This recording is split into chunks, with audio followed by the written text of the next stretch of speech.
शिव पुराण में महादेव शिव के कई अवतारों की चर्चा की गई है। उन्होंने यह अवतार अपने भक्तों की परीक्षा लेने, उनकी सहायता करने, दुष्टों का संहार करने तथा अहंकार को तोड़ने हेतु लिए थे।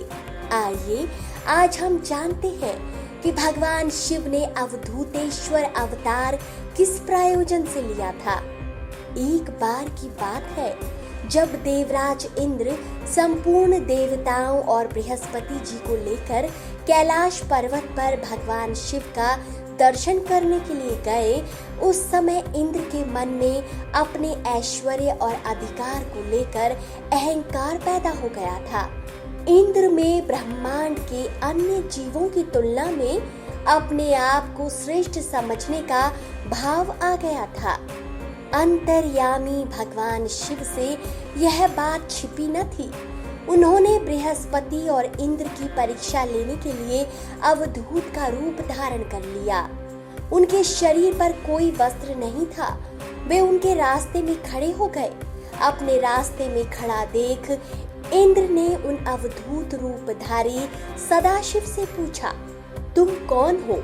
भगवान शिव अपने स्थान पर हैं या कहीं अन्यत्र गए हैं?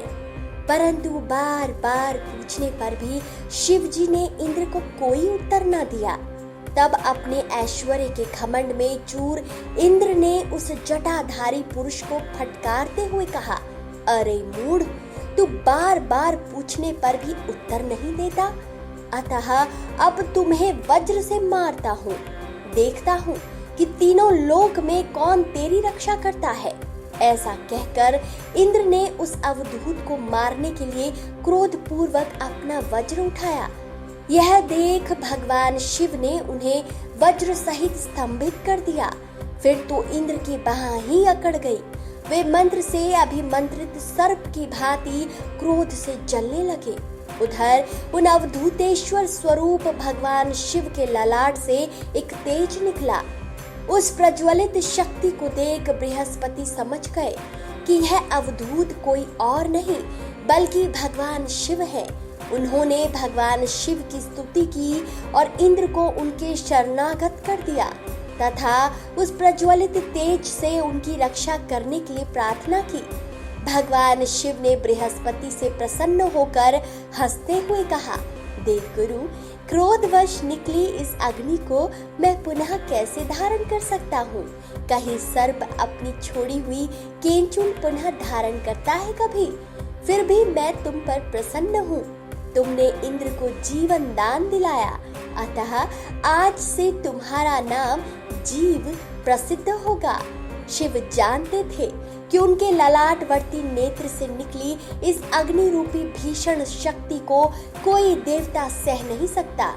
इस कारण उन्होंने उस भयंकर शक्ति को एक क्षारीय महासागर में फेंक दिया।